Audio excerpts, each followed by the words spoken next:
Hey guys, welcome back to J prep pro. और पिछली video में हमने ब्लैक बुक से करे थे क्वेश्चन नंबर 1 टू 10 पहले एक्सरसाइज के। तो आज की वीडियो में हम क्वेश्चन नंबर 11 टू 15 करेंगे। आइए जरा देखें इन क्वेश्चंस को। हाँ, तो पिछली वीडियो में मैंने आपको आखिरी में एक क्वेश्चन दिया था, होमवर्क क्वेश्चन था वो। ये बहुत मतलब अच्छा सवाल था, ये मल्टी करेक्ट ऑप्शन में था, ठीक है ना। तो आइए पहले इसको देखते हैं, ठीक है। तो इसमें देखो आप, मल्टी करेक्ट है ये, और इसके अंदर क्वेश्चन है कि evaluate limit n tending to infinity. और ऊपर में न्यूमरेटर दे रखा है कि 1 square minus 2 square plus 3 square minus 4 square plus 5 square. ये एन टर्म तक जा रही है और अपॉन में है एन स्क्वायर। तो ये एक तरीके से इन्फिनिटी अपॉन इन्फिनिटी वाला फॉर्मेट बन रहा है, ठीक है। तो इसको सॉल्व कैसे करेंगे, देखो। आप एक चीज़ नोटिस कर पा रहे हो उसके अंदर कि ये जो माइनस लगा हुआ है, पहले लगा है -2 स्क्वायर, फिर लगा है -4 स्क्वायर। तो ये इससे हम ये कंक्लूड कर सकते हैं कि जो माइनस लगा है ना, सिर्फ इवन टर्म्स पे लगा हुआ है, ठीक है। सिर्फ इवन वाले टर्म्स पे लगा है। तो -2 -4 -6 -8 ऐसे जा रही है, ठीक है ना। तो आप ये बता सकते हो जो आखिरी वाला एन होगा, जो आखिरी जो एन टर्म तक जा रही है ना ये सीरीज, तो जो आखिरी वाला जो होगा वो इवन होगा या ऑड होगा। क्योंकि अगर इवन हुआ तो आखिरी में नेगेटिव लगा होगा, और अगर ऑड हुआ तो आखिरी में पॉजिटिव साइन होगा उसका, है ना। अगर ये इवन होगा तो आखिरी में उसका नेगेटिव साइन, और ऑड हुआ तो पॉजिटिव साइन। तो इसके बारे में हम कुछ बोल नहीं सकते क्योंकि इसके बारे में कोई इन्फॉर्मेशन नहीं दी गई है। तो हमें क्या करना पड़ेगा, यहाँ पे केस बना के देखने पड़ेंगे वैसे, ठीक है ना। तो आओ एक बार केस बना के देखें। तो पहला केस हमारा क्या होगा कि जो हमारा एन है, n is equal to even. N को एक बार हम इवन मान के देखेंगे और देखेंगे क्या आंसर आ रहा है। उसके बाद एक बार ऑड मान के देखेंगे, ठीक है ना। तो आ जाओ, अगर एन इवन हुआ तो हमारी जो लिमिट होगी, limit n tending to infinity, इसकी सीरीज कुछ ऐसे जाएगी 1 स्क्वायर माइनस 2 स्क्वायर, मैंने यहीं पे ब्रैकेट लगा दिया, plus 3 square minus 4 square plus 5 square minus 6 square. ऐसे अब ऐसे जा रही है सीरीज, सीरीज जा रही है एन टर्म तक। तो आप ये बता सकते हो कि ये जो आखिरी में जो एन टर्म्स होगा वहाँ पे क्या लिखा आएगा। तो अगर आप थोड़ा ध्यान लगाओ तो ये, अगर इसको हम एन माने तो ये होगा n-1। तो सेकेंड लास्ट डिजिट आएगा हमारा n-1 का स्क्वायर माइनस एन स्क्वायर, ठीक है। तो ये देखो, अब अपॉन में इसके एन स्क्वायर था, ठीक है ना। तो अभी एन स्क्वायर को भूलना नहीं है। मैं क्या करूँगा कि पहले एक बार न्यूमरेटर को थोड़ा सिंप्लीफाई कर लेंगे, उसके बाद डिनोमिनेटर भी लिख देंगे हम, ठीक है ना। तो अब देखो यहाँ पे क्या हो रहा है। तो अगर आप इस चीज़ को नोटिस करोगे, इस चीज़ को देखोगे, तो उसके मतलब इसमें आप एक चीज़ नोटिस कर पा रहे होगे कि ए स्क्वायर माइनस बी स्क्वायर वाली प्रॉपर्टी लग रही है यहाँ पे, ठीक है ना। तो उससे हम ये कर सकते हैं कि हर एक टर्म में, जैसे कि अगर एक बार इसको खोल के देखो, खोल के देखो, आई मीन टू से कि एक बार ऐसा करो, 1 - 2 प्लस 3 प्लस 4 3 - 4, ठीक है। तो ये 3 - 4 और ये 1 माइनस, मतलब 1 - 2 है ना। तो ये बन क्या रहा है, ये बन रहा है -1। ये भी सेम चीज़ बन रही है -1। तो इस चीज़ यहाँ से मतलब हमने ये बात कंक्लूड कर लिया कि हर एक टर्म के साथ एक -1 लिखा हुआ है, ठीक है। तो ये 1 + 2 प्लस 3 + 4 सबके साथ एक -1 है, सबके साथ एक -1 मल्टीप्लाई हो रहा है, ठीक है ना। तो मैं डायरेक्टली इसको, इस चीज़ को ये लिख सकता हूँ, ऐसा ऐसा जा रहा है यहाँ पे। तो अगर मैं इसको खोल दूँ तो ये n-1 plus n, n-1 minus n, ये कट जाएगा यहाँ पे और यहाँ पे बचेगा -1। तो यहाँ पे भी एक -1 था, ठीक है ना। और इसके साथ ही वाली टर्म है। तो अब देखो आप, अब मैं सीधा इसको -1 मैं कॉमन निकालूंगा, -1 मैंने कॉमन निकाला, और ये 1 + 2 प्लस 3 + 4, ऐसे ही सीरीज चलती जाएगी एन तक, ठीक है। और ये आखिरी जो सेकंड लास्ट टर्म था हमारा, n-1, n-1 सॉरी 2n, ये n-1 था, प्लस, एक सेकेंड, प्लस, तो यहाँ पे था हमारा n-1 प्लस n, है ना। तो अब इसको देखो, ये एक तरीके से ये पूरी सीरीज से चलती जा रही है, पूरी सीरीज से जा रही है। तो इसका जो सेकंड लास्ट टर्म होगा, जैसे कि अगर ये ऑड है तो ये इवन होगा, या फिर ये इवन है तो ये ऑड होगा। ऐसी सीरीज चल रही है ना हमारी पूरी। तो हमने लास्ट टर्म को क्या माना था, इवन माना था, इसे इवन माना था। तो ये वाला जो टर्म है, हम डायरेक्टली इसको मतलब एन ही, मतलब डायरेक्ट हम इसको ऐसा भी लिख सकते हैं। ये n-1 लिखने का हमें कोई फायदा नहीं है, ठीक है ना। तो यहाँ पे -1 ऐसे रखो, 1 + 2 + 3, ऐसे सीरीज जा रही है ऐसे ऐसे, और डायरेक्ट हम लिखेंगे यहाँ पे +1। ये सेकंड लास्ट टर्म था, तो ये बस उसका रिप्रेजेंटेशन है। इससे मतलब कंफ्यूज नहीं होना हमें कि इसे हमने गायब कहाँ कर दिया, वो वहीं पर है, ठीक है ना। लेकिन वो बस इन नंबर्स के साथ है, वो है तो ओवरऑल एक नंबर ही है ना। तो मैंने उसको कुछ करा नहीं है, बस ऐसे लिख दिया। अब आगे देखो, थोड़ा सा उसको ऊपर कर लूँ मैं। तो अब मैं इस चीज़ को क्या लिख सकता हूँ, ये एन टर्म तक का सम है, तो -1 n × n + 1 अपॉन में 2, ठीक है। तो ये हमारा न्यूमरेटर आ गया ओवरऑल, ठीक है। तो हमारे पास डिनोमिनेटर में भी कुछ वैल्यू थी, देखो एक बार डिनोमिनेटर में था ना हमारे पास एन स्क्वायर है ना, तो इस एन स्क्वायर को यहाँ पर वापस लिख दो एक बार, एन स्क्वायर को डायरेक्ट यहाँ पे लिखो, ठीक है। अब एक बार एल एस लगाते हैं यहाँ पे, ठीक है, अगले पेज पे करता हूँ मैं, एक सेकेंड। हाँ, तो क्वेश्चन क्या था एक बार हमारा, यहाँ पर आके हमारी गाड़ी रुकी थी, अब इसे आगे बढ़ाते हैं। ये देखो -1 n into n plus 1 upon में 2n स्क्वायर, और लिमिट में अगर लिखे इसे हम, लिमिट था हमारा n tending to infinity, minus में था ये।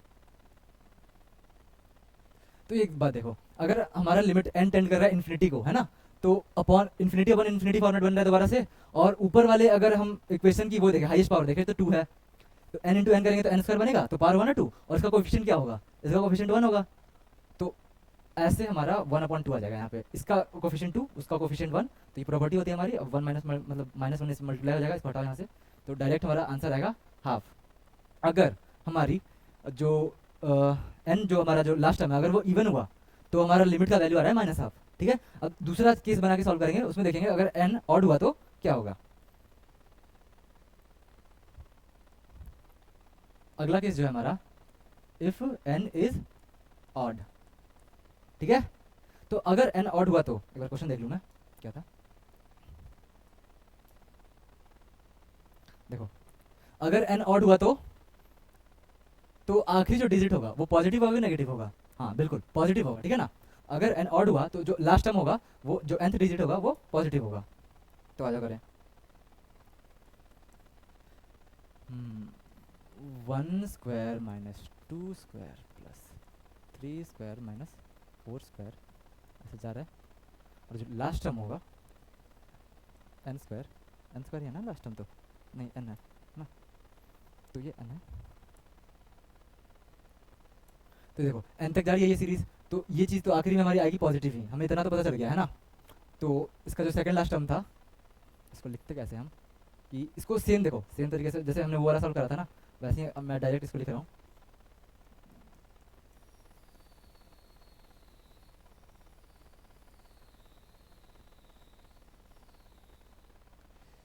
मैंने ऑड को बस लिख दिया है, और देखो ऑड जो हमारा था पिछली बार ये नेगेटिव जा रहा था, इस बार ये पॉजिटिव जा रहा है, और बाकी सारी जो सीरीज है वो पिछली बार की तरह सेम है। तो एक चीज मैं इससे कंक्लूड कर सकता हूँ कि अगर हमारा जो लास्ट टर्म है अगर वो ऑड है तो उसके पीछे वाला टर्म जो होगा वो इवन होगा, इसमें तो कोई कंफ्यूजन नहीं होना चाहिए। अगर हमारा सीरीज ऐसा जा रहा है 1 2 3 4, अगर हमारा लास्ट टर्म जो 4 है तो उसके पीछे का ऑड होगा, अगर लास्ट टर्म हमारा 3 है तो उसके पीछे का 2 होगा, बहुत जनरल सी बात है ये। तो अगर इस तरीके से हम देखें तो ये n स्क्वायर तो हमारा ऑड है, ये तो मैंने खुद बोला है, ठीक है ना, हमने अभी केस ही बना रखा है, तो n स्क्वायर हो गया ऑड, तो n माइनस 1 का स्क्वायर जो होगा वो इवन होगा, ठीक है।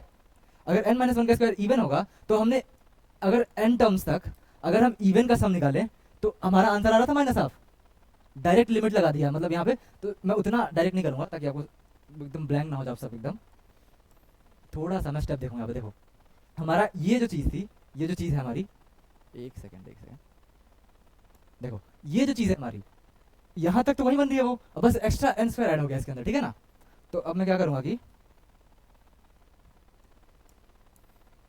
ये देखो, तो यहाँ के यहाँ तक तो मैं ये सीधा ऐसे लिख दूंगा -1 n into n plus 1 upon में 2n स्क्वायर। n स्क्वायर तो डिनोमिनेटर में था ना उस वक्त, तो अभी इसको हटा देते हैं यहाँ से, ये अभी भी है ठीक है ना, लेकिन पहले हम सिंप्लीफाई कर लेंगे उसके बाद इसको n स्क्वायर पुट करेंगे। अब प्लस में था हमारे पास n स्क्वायर, तो ये ऑड जो ऑड सीरीज थी उसका सम है, ठीक है ना, ये पूरी जो थी ऑड सीरीज का सम है। अब देखो इसको एक बार सॉल्व करो क्या आ रहा है, तो ऊपर में बनेगा आपका -n स्क्वायर प्लस n, और ये देखो यहाँ पे 2 था अपॉन में 2 प्लस 2n स्क्वायर, है ना। तो ये -n स्क्वायर और ये 2 था तो ये कटेगा आपस में और बचेगा n into n plus 1 upon में 2। डिनोमिनेटर का जो n स्क्वायर था अब इसको वापस ला दो एक बार, ठीक है। अब सेम जैसे उसको सॉल्व करा था, पावर 2 है ऊपर भी, पावर 2 नीचे भी है, इसका कोफिशिएंट 1 है और इसका कोफिशिएंट है 2, तो इसका आंसर आ गया हाफ। अब एक बार ऑप्शन चेक करते हैं, ठीक है। तो इवन का आया था -1/2 और ऑड का आया है +1/2। ऑप्शन में देखो -1/2 +1/2, तो ऑप्शन नंबर ए और ऑप्शन नंबर सी करेक्ट है, मल्टी करेक्ट ऑप्शन था, 2 ऑप्शन करेक्ट है, ठीक है ना। तो ये था हमारा होमवर्क क्वेश्चन। अब आते हैं ब्लैक बुक के क्वेश्चन पे, क्वेश्चन नंबर 11। ओके, ये देखो, ये भी मतलब आसान सवाल है एकदम।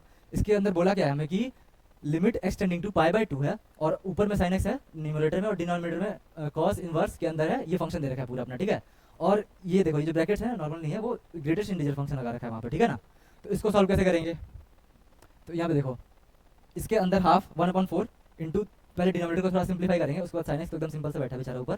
तो एक बार पहले डिनोमिनेटर को थोड़ा सिंप्लीफाई करते हैं, ठीक है। तो डिनोमिनेटर को हम करेंगे थोड़ा सा सिंप्लीफाई, तो ऊपर है, पहले मैं लिखूंगा limit x tending to pi by two, ठीक है। और ऊपर में है साइन एक्स अपॉन में कॉस इनवर्स 1/4, और ये 3 साइन एक्स। तो अब यहाँ पे देखो माइनस में है साइन 3x, इसका फॉर्मूला याद है, इसका फॉर्मूला क्या होगा, देखो माइनस में है ना, तो इसका होता है 3 sine x plus 4 sign cube x, ठीक है। मैंने बस उस फॉर्मूले को जो था 3x लिखा होता है, मैंने उसको ओपन करा, और उससे ये वैल्यू कटेगी और बचेगा ये, और यहाँ पर अपॉन में 4 है, तो इस 4 को भी मैं से काट दूंगा, अब बचेगा सिर्फ साइन क्यूब एक्स। तो कॉस इनवर्स के अंदर अब हमारा फाइनल ये बचा, limit x tending to pi by two, ऊपर है साइन एक्स, और नीचे की तरफ को बचा cos inverse sine cube x. Sign cube x बचा है, साइन क्यूब एक्स। एक सेकेंड, ये 3 साइन एक्स प्लस 4x नहीं होता, सॉरी प्लस नहीं होता यहाँ पे, ठीक है, यहाँ पे माइनस आता है, तो ये माइनस माइनस प्लस हो जाएगा, तो यहाँ पे नीचे नेगेटिव वैल्यू नहीं आएगी।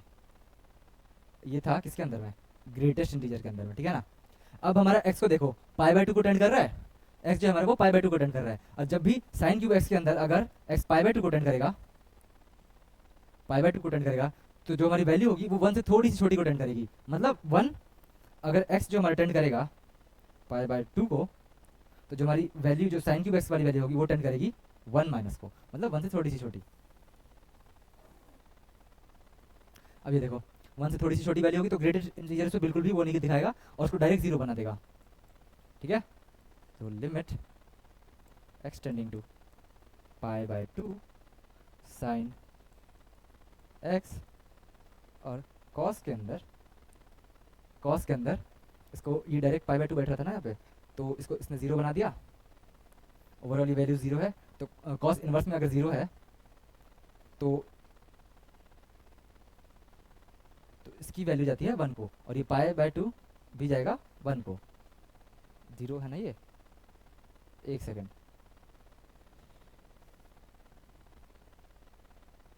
Cos inverse 0 pi by to को टेंड करता है ना, ये इसकी वैल्यू पाई बाई टू आती है ना, और ऊपर बन रहा था 1, अगर हम पाई बाई टू पुट कर देंगे तो ऊपर बनेगा 1, और यहाँ पे नीचे बना है पाई बाई टू, तो इसका ओवरऑल आंसर आएगा 2/पाई, ठीक है। एक बार ऑप्शन चेक करते हैं, 2/पाई ऑप्शन नंबर 1 करेक्ट है, सॉरी ऑप्शन नंबर ए 2/पाई करेक्ट ऑप्शन है, ठीक है ना। अब अगला क्वेश्चन देखो,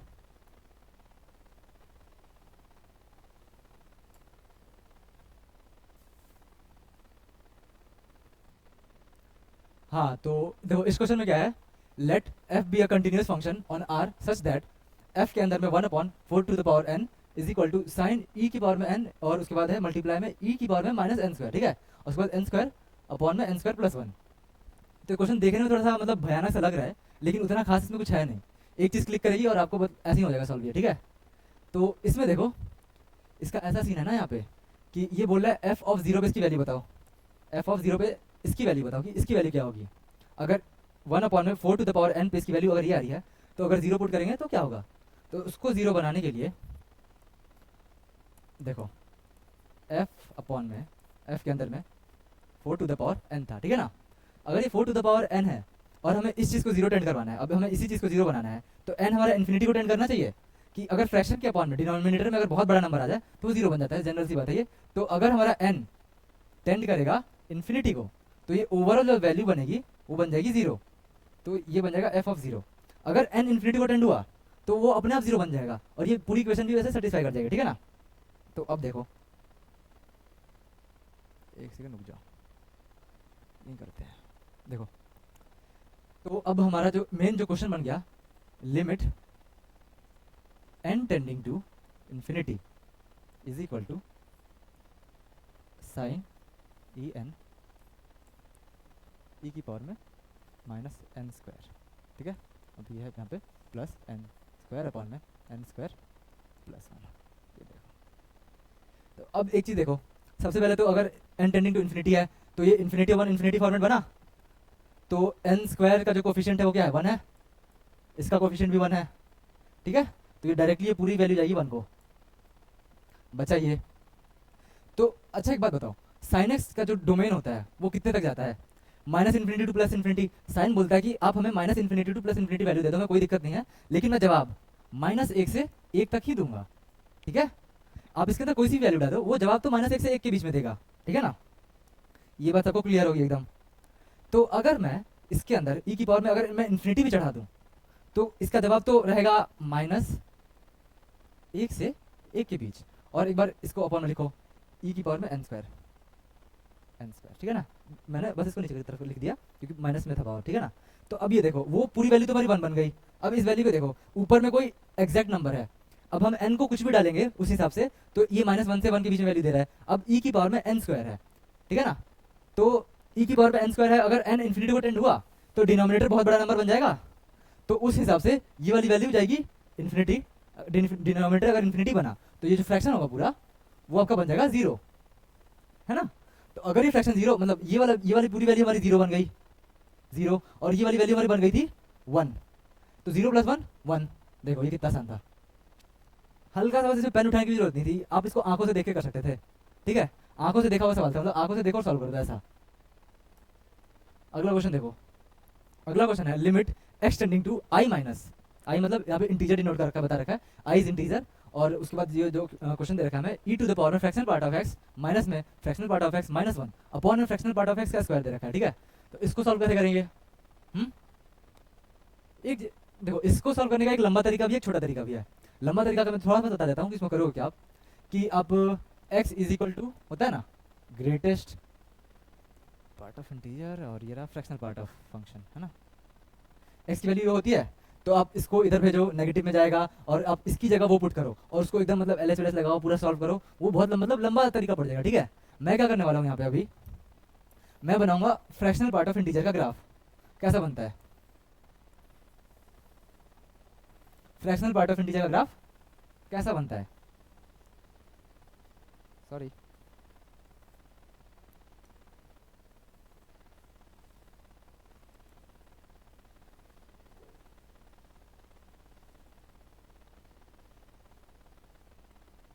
ठीक है।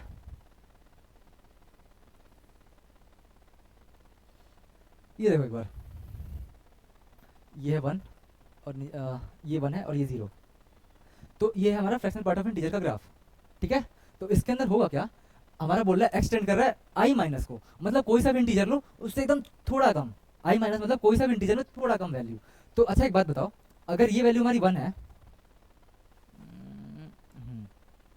चलो ये वैल्यू अगर हमारी वन है, ये टू है, ये थ्री है, बेसिकली मतलब मैं बोलना चाह रहा हूँ ये सारे इंटीजर वाली वैल्यूज हैं, ये माइनस वन ये इंटीजर वाली वैल्यूज हैं, और वो बोल रहा है कि हमें आई माइनस मतलब एक इससे थोड़ा छोटा वैल्यू, ठीक है। और ये पूरा ग्राफ जो है वन पे ओपन रहेगा इंटरवल में, तो इससे थोड़ा छोटा वैल्यू यहाँ पे आएगा, थोड़ा छोटा वैल्यू, तो ये थोड़ा छोटा वैल्यू टेंड कहाँ को करेगा, ये वन से थोड़े छोटे पे टेंड कर रहा है। अगर मैं वन से थोड़ी छोटी वैल्यू डालूं तो ओवरऑल आंसर क्या दे रहा है, वो वन से थोड़ी छोटी वैल्यू। अगर मैं टू से थोड़ी छोटी वैल्यू डालूं तो आंसर फिर भी क्या मिल रहा है, वन से थोड़ी सी छोटी वैल्यू। अगर मैं थ्री पे छोटी सी वैल्यू डालूं, थ्री से थोड़ी छोटी वैल्यू डालूं, फिर भी आंसर आ रहा है वन से थोड़ी सी छोटी वैल्यू। तो ओवरऑल अगर हम देखें तो इसका मतलब हम ये कंक्लूड कर सकते हैं कि अगर हमारा एक्सटेंड कर रहा है आई माइनस मतलब किसी भी इंटीजर को उठाओ और उसे थोड़ी सी छोटी वैल्यू डालो, ठीक है। आई माइनस मतलब इंटीजर से थोड़ी सी छोटी वैल्यू डालोगे तो आपका जो आंसर आएगा वो वन से थोड़ी सी छोटी वैल्यू दे रहा है। मतलब कि अगर एक्स हमारा टेंड कर रहा है माइनस आई को, तो फ्रैक्शनल पार्ट को क्या बना दे रहा है, ये तो पूरा बेटा ये देखो ऐसा वन आ जाएगा यहाँ पे, ठीक है। ये वन को टेंड कर रहा है, टेंडिंग टू वन है, एग्जैक्ट वन नहीं बना रहा है वो, और एग्जैक्ट वन का भी बना भी नहीं सकता फ्रैक्शनल पार्ट, ठीक है ना। टेंडिंग टू वन बना रहा है वो, तो इससे मैं डायरेक्ट ये कंक्लूड कर सकता हूँ कि डायरेक्ट देखो, इससे मैं डायरेक्ट क्या बोलूंगा कि ये ई की पावर में जो फ्रैक्शनल पार्ट ऑफ एक्स है, मैं डायरेक्ट इसको यहाँ पे वन लिखूंगा, माइनस वन लिखूंगा, और यहाँ पे भी एक माइनस वन था, ठीक है, और अपॉन में माइनस वन का मतलब वन का स्क्वायर, ठीक है। तो अब ये बनेगा क्या, E minus two. Direct answer आ गया एकदम ऐसे। अगर आप वैसे करने जाते ना दूसरे तरीके से जो मैंने बताया था शुरू में, तो बहुत लंबा पड़ता, और एडवांस के जो सवाल होते हैं ना, मैं मतलब जितना छोटा तरीका मिला ना उतना बेस्ट है। ठीक है, तो option number B, E minus two.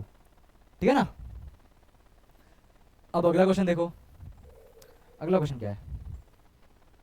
हाँ, तो इस क्वेश्चन में देखो, इसमें क्या है कि लिमिट एक्सटेंडिंग टू इन्फिनिटी में दे रखा है ई की power 11x minus 7x 1 upon में 3x। तो इन्फिनिटी पुट करते हैं, ये हमारा बनेगा infinity to the power zero format का सवाल, इन्फिनिटी की पावर में जीरो। और इन फॉर्मेट्स को सॉल्व कैसे करते थे, तो ये सब आएगा ई की पावर में limit x tending to a l n के अंदर बेस 1 अपॉन मतलब 1 अपॉन में पावर आता है। ठीक है, 1 अपॉन पावर।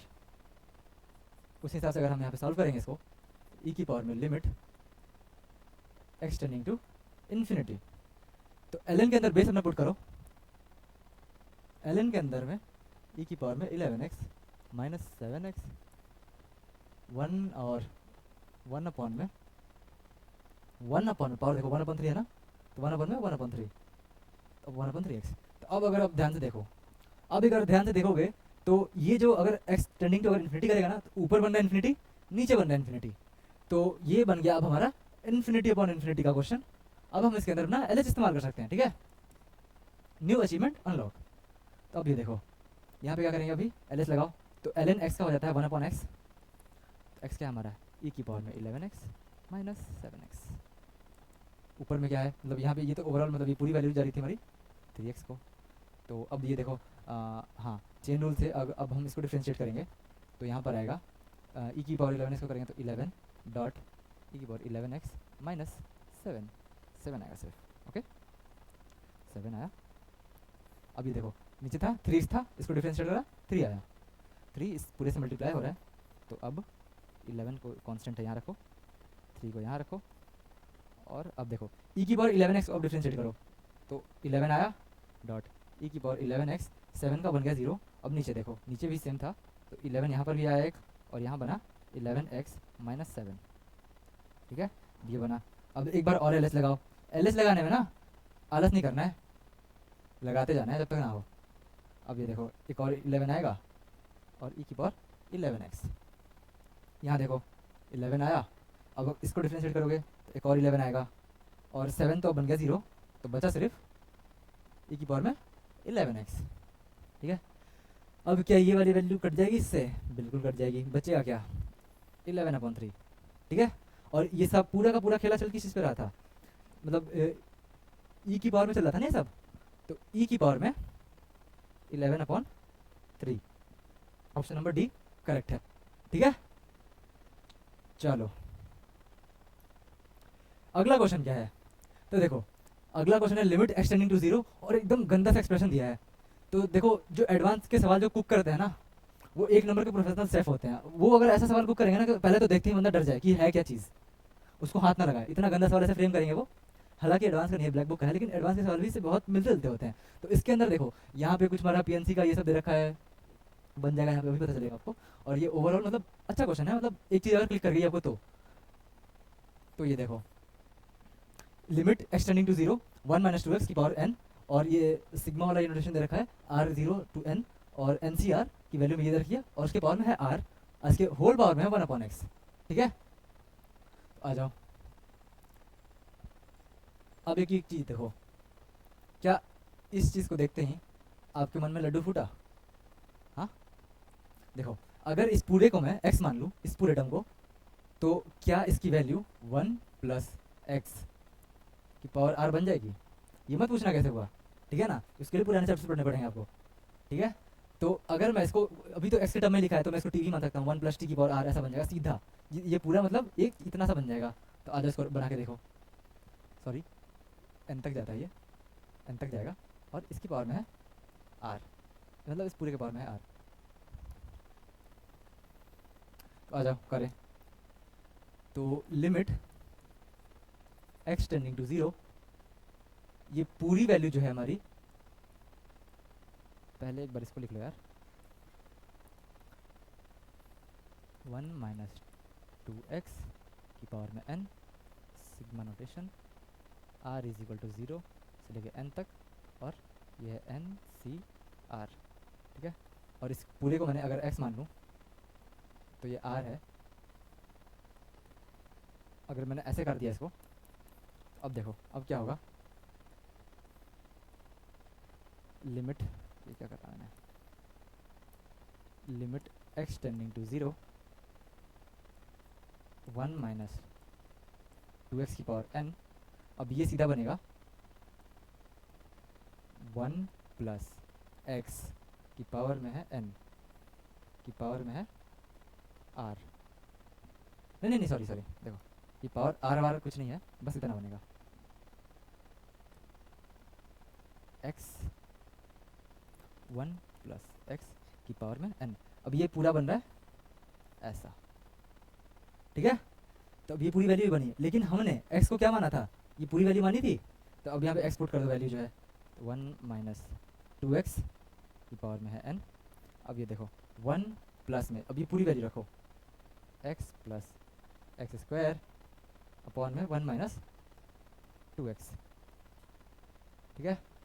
अब इस पूरे के पावर में था n 1 अपॉन x। अब देखना एक बार इसको पूरा सॉल्व करोगे तो 1 माइनस 2x की पावर में n। अब इसको एक बार पूरा सॉल्व करो तो इधर आएगा आपका 1 minus 2x plus x square upon में 1 माइनस 2x की पावर में n की पावर में n, प्रॉपर्टी याद है नहीं वाली, और ये 1 अपॉन x। तो ये चीज़ कट जाएगा, बचेगा ये। अब देखो इसको आगे कैसे करेंगे, ये देखो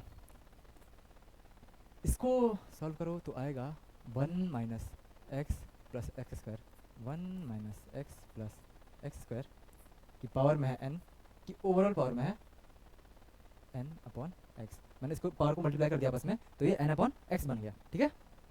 तो अब एक बार फॉर्मेट देखो, 0 पुट करते हैं, अब क्या बन रहा है, 0 पुट करोगे तो यहाँ पे 1 बन रहा है, 0 पुट करते हैं यहाँ पे इन्फिनिटी बन रहा है ना। तो अभी बन गया 1 टू द पावर इन्फिनिटी का क्वेश्चन। अब यहाँ से ये है 1 की पावर में इन्फिनिटी का क्वेश्चन। तो 1 की पावर इन्फिनिटी वाले को सवाल कैसे करते थे, e की पावर में लिमिट एक्सटेंडिंग टू 0, e की पावर में होगा, और ये रहा आपका बेस। तो आपके बेस में 1 माइनस होता था, 1 minus x plus x square minus 1। अब पावर जो था वो हो जाता था मल्टीप्लाई, है ना। तो ये 1 1 कटेगा आपस में और बचेगा ये। तो आया हमारा x इंटू एक्स माइनस 1, अभी रहा n x, ठीक है। तो इसके अंदर से बस मैंने कॉमन निकाल के ऐसे सिंपल लिख दिया। अब ये x और ये x कट जाएगा। अब एक बार x मतलब x को टेंड करवाओ 0 को, तो ये आंसर आएगा माइनस n। तो ओवरऑल आंसर आया हमारा e to the power minus n, ठीक है। आया समझ में, थोड़ा मैंने यहाँ पे स्टेप्स काट के लिखा है, तो काटा गया, एकदम इजी सा सवाल था यार। e की पावर में माइनस n, तो इसका आंसर आ गया e की पावर में माइनस n। देखो e की पावर में माइनस n, ये रहा e की पावर में minus n, option number B है करेक्ट, ठीक है। तो आज की वीडियो में इतना ही था, और अगली वीडियो में हम question number 16 to question number 20 करेंगे। चलिए, थैंक यू।